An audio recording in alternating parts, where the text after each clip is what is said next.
শিক্ষার্থীদেরকে যে একটি ভীতির মধ্যে রেখে যে এটা বুঝতে বাধ্য করা যে না ওদের বাইরে কিছু এখানে হবে না, এই ধরনের অবস্থা আমরা এখানে দেখেছি। রাজশাহী বিশ্ববিদ্যালয়ের যে মূল গেট ঠিক তার অপোজিট সাইডে যে বাগানটি রয়েছে সেখানে এখন এই যে অস্বীকার করার প্রবণতা, অস্বীকার করার রাজনীতি তো রয়েছে। এই এলাকার একেবারে নামকরা শিবির ক্যাডাররা যারা কোনো প্রকার অনুমতির তোয়াক্কা না করে আপনার প্রাইভেট কারে, কেউ মোটর সাইকেলে তারা প্রকাশ্যে ঘুরে বেড়াচ্ছেন। এই বিশ্ববিদ্যালয় নির্বাচনকে কেন্দ্র করে তফসিল ঘোষণার পর থেকে আমরা সেটা বিভিন্নভাবেই দেখেছি যে না তাদের কী ধরনের আচরণ সেটা আমরা দেখেছি। আজকে বিশ্ববিদ্যালয়ে ভোট প্রক্রিয়া শুরু হওয়ার পর থেকে আপনি আমাদের নেতৃবৃন্দকে, যারা শীর্ষ নেতৃবৃন্দ, তাদেরকে ঢুকতে বাধা দেওয়া অনেক কিছু আমরা নির্বাচন কমিশনের পক্ষ থেকে দেখেছি।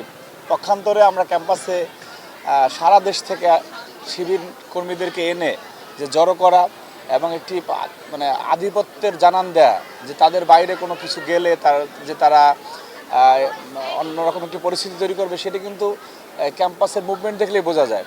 যে রাজশাহী বিশ্ববিদ্যালয়ের টি শার্ট পরিয়ে, বাংলাদেশ ক্রিকেট টিমের টি শার্ট পরিয়ে সেখানে রাজশাহী বিশ্ববিদ্যালয় লিখে অসংখ্য শিবির কর্মীদেরকে ঢোকানো হয়েছে, সেটা আপনারা সংবাদ কর্মীরা আপনারা দেখেছেন। তো শিক্ষার্থীদেরকে যে একটি ভীতির মধ্যে রেখে যে এটা বুঝতে বাধ্য করা যে না ওদের বাইরে কিছু এখানে হবে না, এই ধরনের অবস্থা আমরা এখানে দেখেছি। যে ভিডিওটির কথা সামাজিক যোগাযোগ মাধ্যমে আমরা দেখেছি, সেটি রাজশাহী বিশ্ববিদ্যালয়ের যে মূল গেট ঠিক তার অপোজিট সাইডে যে বাগানটি রয়েছে সেখানে এখন এই যে অস্বীকার করার প্রবণতা, অস্বীকার করার রাজনীতি তো রয়েছে। সেই কারণে তারা এটা হয়তো অস্বীকার করতে পারে, কিন্তু আপনি যদি আপনারা গভীরভাবে অনুসন্ধান করে দেখেন তাহলে এটা আরও বেশি সত্যতা ক্যাম্পাসের মধ্যে রয়েছে। এবং নির্বাচন কমিশন যে তাদের প্রতি প্রবল রকম পক্ষপাতমূলক আচরণ করে আমরা দেখেছি যে এই অভিযোগগুলি যখন তাদেরকে দেয়া হয়েছে এবং এই এলাকার একেবারে নামকরা শিবির ক্যাডাররা যারা কোনো প্রকার অনুমতির তোয়াক্কা না করে আপনার প্রাইভেট কারে, কেউ মোটর সাইকেলে তারা প্রকাশ্যে ঘুরে বেড়াচ্ছে, তাদেরকে কোনো সাংবাদিকও প্রশ্ন করে না, তাদেরকে কেউ কোনো জিজ্ঞাসাবাদও করে না, তাদেরকে গেটেও কোনো জিজ্ঞাসাবাদ করে না। আর এটা ওইটা না, কাপড় ধোয়ার একটাই সলিউশন, চাকা অল ইন ওয়ান। পক্ষান্তরে যারা ছাত্রদলের নেতাকর্মী রয়েছে, আমাদের যেসব নেতাকর্মী বিশ্ববিদ্যালয়ের নেতা কিন্তু একটা প্রক্রিয়ার কারণে ভোটার হতে পারেনি, অনেকে এমফিলে ভর্তি আছে, তারাও কিন্তু ক্যাম্পাসে ঢুকতে পারে না, তারা বিশ্ববিদ্যালয়ের শিক্ষার্থী। সুতরাং এই যে দ্বৈত আচরণ এবং এই প্রশাসনের যে স্পষ্ট রকম দ্বিচারিতা এবং পক্ষপাতমূলক আচরণ, সেটা আমরা পদে পদে দেখেছি। এবং আমরা শঙ্কা প্রকাশ করেছি যে দিন শেষে যেই আশা নিয়ে 35 বছর পরে রাজশাহী বিশ্ববিদ্যালয়ের শিক্ষার্থীরা যে আমাদের প্রতিনিধিত্বমূলক রাষ্ট্র হোক, সেটা হবে কিনা সে কিছু আমরা প্রচণ্ড রকম সন্দিহান। কারণ হলে হলে আমরা দেখেছি যে কৃত্রিম লাইন তৈরি করে আপনার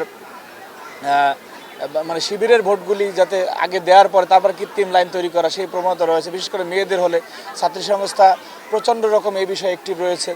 আমরা দেখেছি যে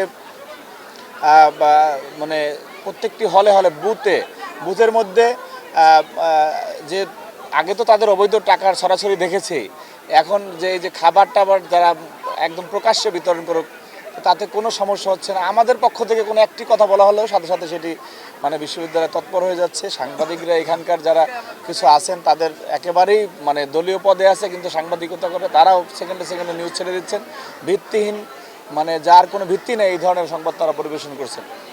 সুতরাং আমাদের কাছে শঙ্কা রয়েছে যে পরিমাণ সন্ত্রাসীদেরকে সারা দেশ থেকে এখানে নিয়ে আসছে, তারা যদি মনে করে যে না তাদের অনুকূলে রেজাল্টটি যাচ্ছে না, তারা যে কোনো পরিস্থিতি তৈরি করতে পারে।